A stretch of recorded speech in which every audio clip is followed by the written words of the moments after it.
Assalamualaikum warahmatullahi wabarakatuh. Om Swastiastu, Namo Buddhaya, salam kebajikan, salam sejahtera untuk kita semua.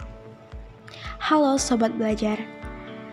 Pada video pembelajaran kali ini kita akan mempelajari bab 6 yaitu bagaimana hakikat instrumentasi dan praksis demokrasi Indonesia berlandaskan Pancasila dan Undang-Undang NRI 1945.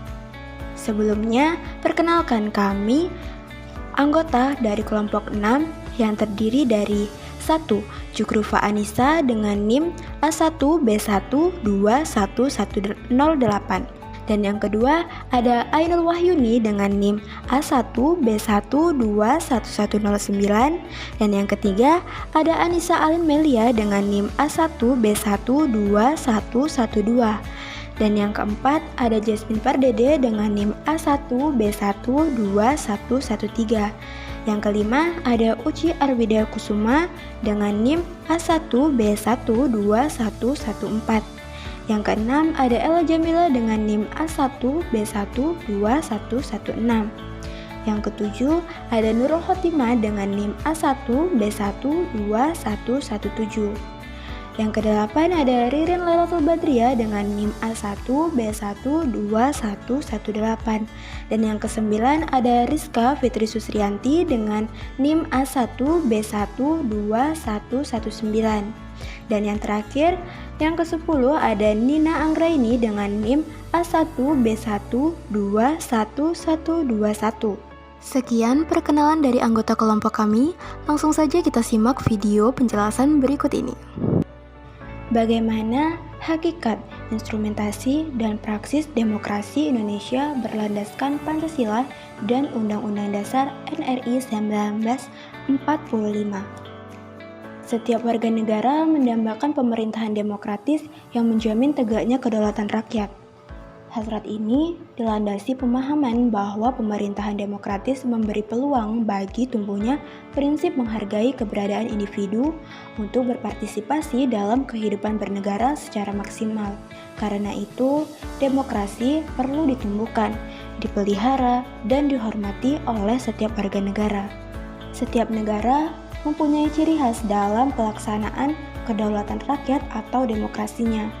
Hal ini ditentukan oleh sejarah negara yang bersangkutan, kebudayaan, pandangan hidup, serta tujuan yang ingin dicapainya.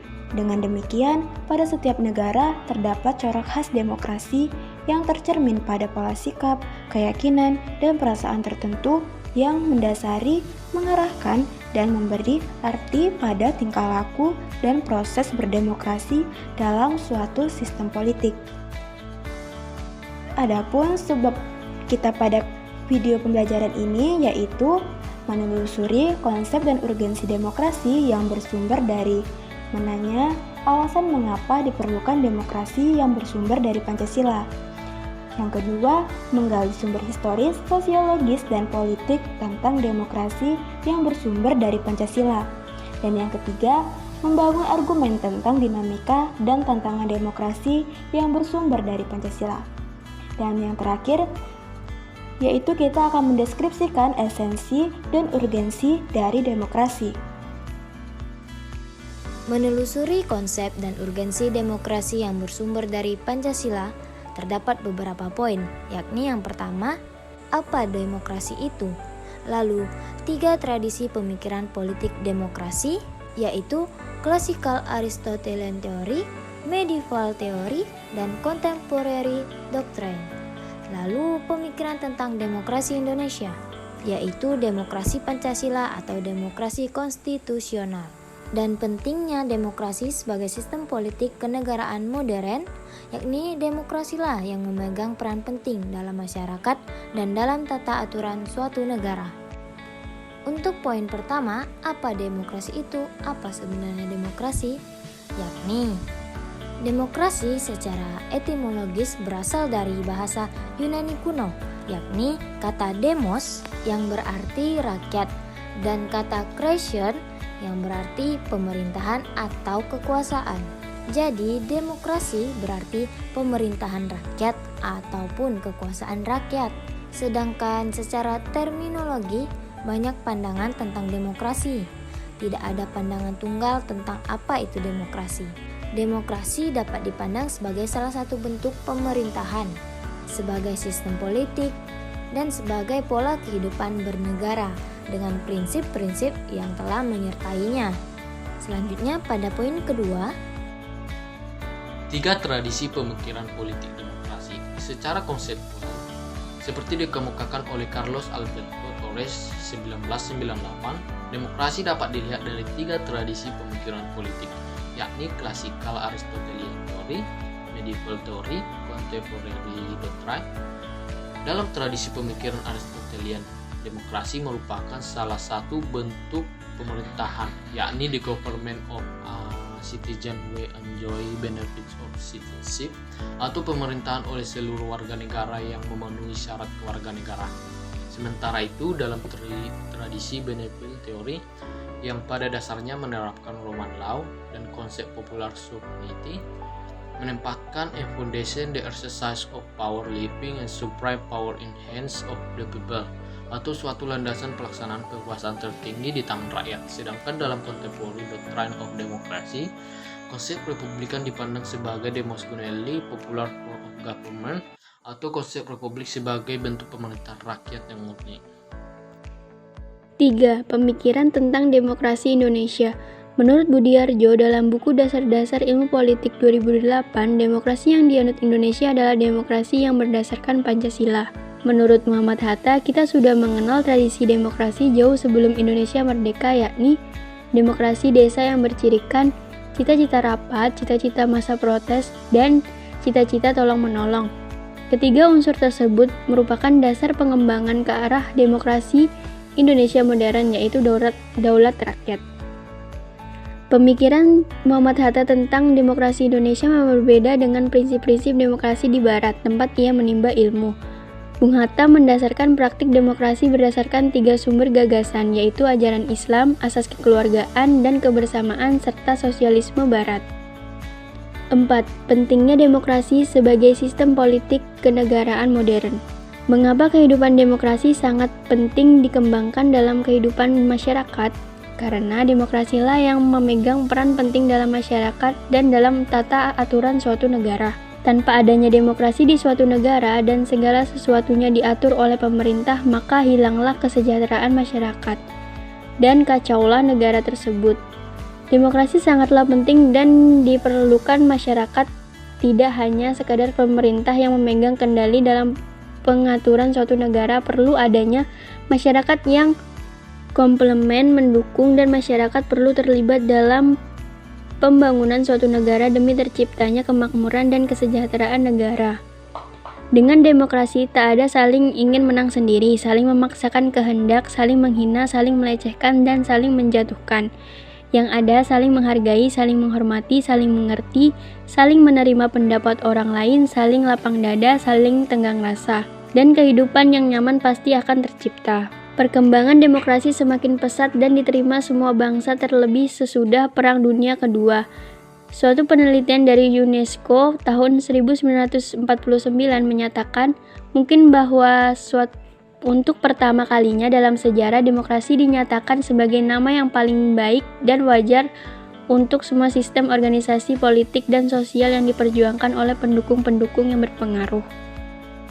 Menanya alasan mengapa diperlukan demokrasi yang bersumber dari Pancasila.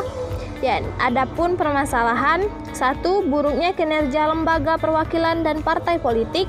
2. Krisis partisipasi politik rakyat. 3. Munculnya penguasa di dalam demokrasi. Dan 4. Demokrasi saat ini membuang kedaulatan rakyat. Adapun krisis partisipasi politik, yaitu A. Pendidikan yang rendah menyebabkan rakyat kurang aktif dalam melaksanakan partisipasi politik. B. Tingkat ekonomi rakyat yang rendah.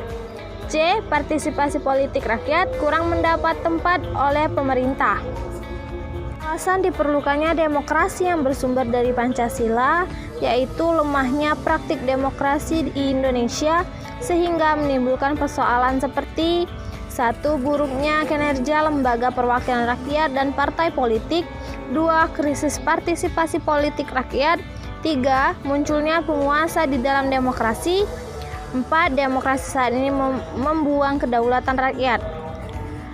Penyebab persoalan tersebut terjadi dikarenakan pendidikan yang rendah menyebabkan rakyat kurang aktif dalam melaksanakan partisipasi politik, tingkat ekonomi rakyat yang rendah, dan partisipasi politik rakyat yang rendah. Selanjutnya, menggali sumber historis, sosiologis, dan politik tentang demokrasi yang bersumber dari Pancasila. Setidaknya ada 3 sumber yang menghidupkan cita-cita demokrasi dalam kalbu bangsa Indonesia, yaitu yang pertama, tradisi kolektivisme dari permusyawaratan desa. Muhammad Hatta menjelaskan kelima anasir demokrasi asli itu adalah rapat, mufakat, gotong royong, hak mengadakan protes bersama, dan hak menyingkirkan dari daerah kekuasaan. Raja dipuja dalam lingkungan pergerakan nasional sebagai pokok yang kuat bagi demokrasi sosial yang akan dijadikan dasar pemerintahan Indonesia merdeka di masa yang akan datang. Yang kedua, ajaran Islam yang menuntut kebenaran dan keadilan ilahi dalam masyarakat serta persaudaraan antar manusia sebagai makhluk Tuhan. Menurut Soekarno, stimulus Islam membawa transformasi Nusantara dari sistem kemasyarakatan feudalistis berbagai kasta menuju sistem kemasyarakatan yang lebih egaliter atau demokratis, atau juga memandang suatu sumber Islam sebagai sumber yang menghidupkan cita-cita demokrasi sosial di kalbu para pemimpin pergerakan bangsa. Dan yang ketiga, paham sosialis barat yang menarik perhatian para pemimpin pergerakan kebangsaan karena dasar-dasar peri kemanusiaan yang dibelanya dan menjadi tujuannya. Gali sumber historis, sosiologis, dan politik tentang demokrasi yang bersumber dari Pancasila. Yang pertama, sumber nilai yang berasal dari demokrasi desa. Yang kedua, sumber nilai yang berasal dari Islam. Yang ketiga, sumber nilai yang berasal dari Barat. Sumber nilai yang berasal dari demokrasi desa terbagi juga menjadi 2. Yang pertama, paham kedaulatan rakyat sebenarnya sudah tumbuh sejak lama di Nusantara. Yang kedua, tradisi demokrasi asli Nusantara tetap bertahan sekalipun di bawah kekuasaan feodalisme raja-raja di Nusantara karena di banyak tempat di Nusantara, tanah sebagai faktor produksi yang penting tidaklah dikuasai oleh raja, melainkan dimiliki oleh masyarakat bersama. Selanjutnya, membangun argumen tentang dinamika dan tantangan demokrasi yang bersumber dari Pancasila. Melihat postur demokrasi kita secara normatif dapat dilihat dalam konstitusi kita, MPR, DPR, dan DPD. Yang pertama, MPR, Majelis Permusyawaratan Rakyat. Amandemen Undang-Undang Dasar 1945 pada MPR meliputi semulanya ketentuan tentang MPR dalam Undang-Undang Dasar 1945 diatur dalam 2 pasal, yaitu Pasal 2 dengan 3 ayat dan Pasal 3 tanpa ayat. Setelah amandemen, Pasal 2 ayat 1 mengalami perubahan mengenai susunan keanggotaan MPR dan Pasal 3 menjadi memiliki 3 ayat. Sebelum dilakukannya perubahan, MPR merupakan lembaga tertinggi negara.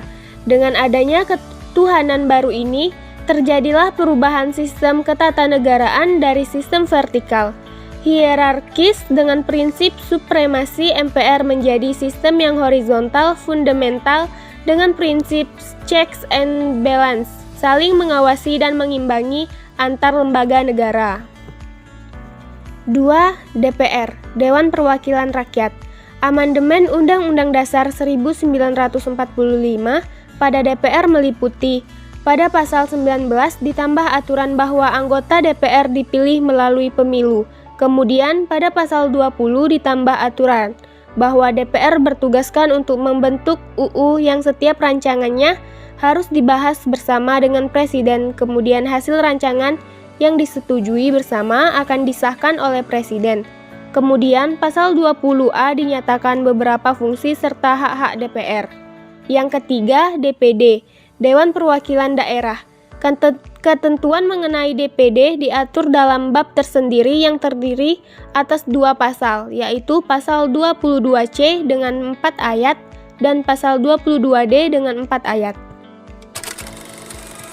Hai, Assalamualaikum warahmatullahi wabarakatuh. Saya Nur Hatimah, perwakilan dari kelompok 3. Di sini saya akan memberikan hiburan atau permainan untuk teman-teman yang sedang melihat saya atau sedang mendengarkan saya. Oke, tolong disimak.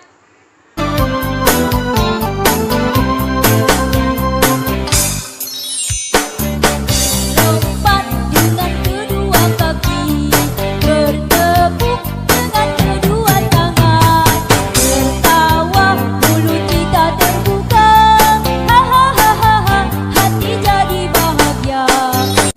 Lompat dengan kedua kaki, bertepuk dengan kedua tangan, tertawa mulut kita terbuka, hahaha, hati jadi bahagia. Lompat dengan kedua kaki, bertepuk dengan kedua tangan, tertawa mulut kita terbuka, hahaha, hati jadi bahagia.